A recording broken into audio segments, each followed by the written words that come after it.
पिछले लंबे समय से दिल्ली के अंदर, एनसीआर के अंदर दीपावली के पावन पर्व पे एनसीआर को और दिल्ली को पटाखों से वंचित रखा जाता था। एक बहुत बड़ा विषय था, इस पे बहुत सवाल उठते थे कि एक ही धर्म के लोगों के ऊपर ऐसा अत्याचार क्यों किया जा रहा है, और एक धर्म के लोगों को पूरी दुनिया के अंदर जब इजाजत है तो दिल्ली एनसीआर में क्यों रोका जा रहा है। और सच पूछो तो इस सवाल का जवाब हमारे पास भी नहीं था। माननीय दिल्ली की मुख्यमंत्री रेखा गुप्ता जी ने माननीय सुप्रीम कोर्ट के पास अपना आग्रह भेजा दिल्ली की सरकार के रूप में, और ये बताया कि हम चाहते हैं कि दिल्ली के अंदर ग्रीन क्रैकर्स को अलाउ करना चाहिए। दीपावली के पावन पर्व पे ये पटाखे चलें और ग्रीन क्रैकर्स हों, जिससे पोल्यूशन भी कम हो और धर्म की आस्था का भी ध्यान रहे। ऐसी भावना दिल्ली की सरकार के माध्यम से माननीय सुप्रीम कोर्ट के आगे रखी गई। मैं इस ऑर्डर का स्वागत करता हूं जो माननीय सुप्रीम कोर्ट ने आज दिया है। माननीय सुप्रीम कोर्ट ने आज दिल्ली और एनसीआर के अंदर कुछ रिस्ट्रिक्शंस के साथ पटाखे चलाने की इजाजत दी है।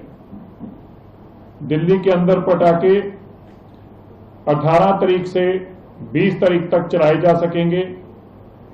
18 अक्टूबर के शाम को 8 बजे से लेके 10 बजे तक, 19 अक्टूबर को 8 बजे से लेके 10 बजे तक, और 20 अक्टूबर को भी 8 बजे से लेके रात को 10 बजे तक, रात को 8 से 10 तक, और सुबह इन्हीं 3 दिनों में 6 बजे से लेके 7 बजे तक। तो सुबह 6 से 7 तक 18, 19, 20 को, और रात को भी 8 से लेके 10 तक 2 घंटे 18, 19, 20 को, ये 3 दिन तक पटाखे चलाने की इजाजत दी है। इनके लिए जो केवल ग्रीन पटाखे यहां पर चलाए जाएंगे, डिप्टी कमिश्नर्स, डीसी, डीएम जो हैं वो इन पटाखों को डेजिग्नेट जगह पर बेचने की इजाजत देंगे।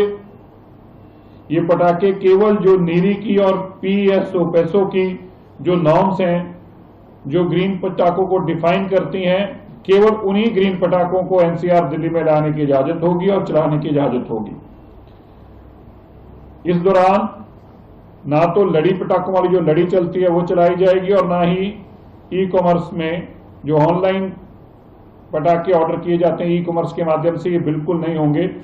ये फिजिकली जो शॉप्स हैं, डेजिग्नेटेड हैं, by the approved by the government हैं, डीएम के माध्यम से, केवल उन्हीं से ही इन पटाखों को खरीदा जा सकता है। इसमें बेरियम जो है केमिकल बैंड है, अगर उसका भी पटाखा होगा तो उनको भी, दुकान को भी बंद किया जाएगा और कन्फिस्केट किया जाएगा।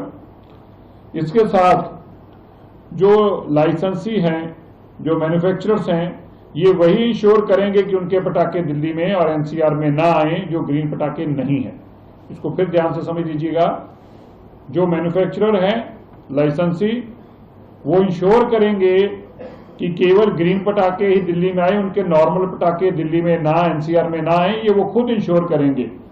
और ऐसे अगर कोई रिव्यू के दौरान पकड़े गए, मॉनिटरिंग के दौरान, तो ना केवल दुकानदार का बल्कि जो लाइसेंसी के साथ साथ जो मैन्युफैक्चरर है उसका लाइसेंस भी सस्पेंड किया जाएगा, रिवोक किया जाएगा। इस सब की मॉनिटरिंग जो है स्टेट पोल्यूशन कंट्रोल बोर्ड के साथ साथ सीपीसीबी भी करेगा, और इसकी रिपोर्ट जो है, इसकी मॉनिटरिंग 14 अक्टूबर से, मतलब जब हम कल रात से ऑलरेडी मॉनिटरिंग चल रही है वैसे, लेकिन आज से ही ये शुरू हो जाएगी और ये 25 अक्टूबर तक पूरी मॉनिटरिंग चलेगी। ये इसकी एक्यूआई रीडिंग्स भी सब इस बार, क्योंकि ये सुप्रीम कोर्ट का जो ऑर्डर है ये केवल टेम्परेरी है, ये पार्टली रिलैक्सेशन भी टेम्परेरी 1 साल के लिए है, इसलिए इस सब की मॉनिटरिंग की रिपोर्ट जो है ये 14 तारीख से लेके 25 तारीख की सब मॉनिटरिंग की रिपोर्ट वो जमा करवानी होगी। उसके बेसिस के ऊपर ये जाना जाएगा कि क्या कितना एक्यूआई में अंतर आया और क्या क्या होना चाहिए। इस सब की सैंपलिंग के इसके लिए सुप्रीम कोर्ट ने बकायदा पूरे नॉर्म्स बनाए हैं। कौन क्या करेगा, पुलिस क्या करेगी, डीपीसीसी क्या करेगी, सीपीसीबी क्या करेगी और बाकी एजेंसीज का क्या रोल रहेगा, इसका भी उन्होंने पूरे का पूरा एक एसओपी बनाकर दिया है। इसमें सैंपलिंग से लेकर कैसे ग्रीन क्रैकर्स को मैन्युफैक्चरर्स को ऑथराइज करना है, कौन करेगा, कैसे वाटर के सैंपल्स भी लेने हैं और रिड्रेसल भी, अगर कोई ग्रीवेंस भी आता है तो उसको रिड्रेसल का भी उन्होंने पूरे का पूरा एक सेटअप बना के दिया है और लाइसेंसेस का रिव्यू का भी कि अगर कोई गलत करता है। और ये ऐसे जैसे मैंने पहले बताया कि एक ट्रायल बेसिस पे ये केवल ऑर्डर दिया गया है।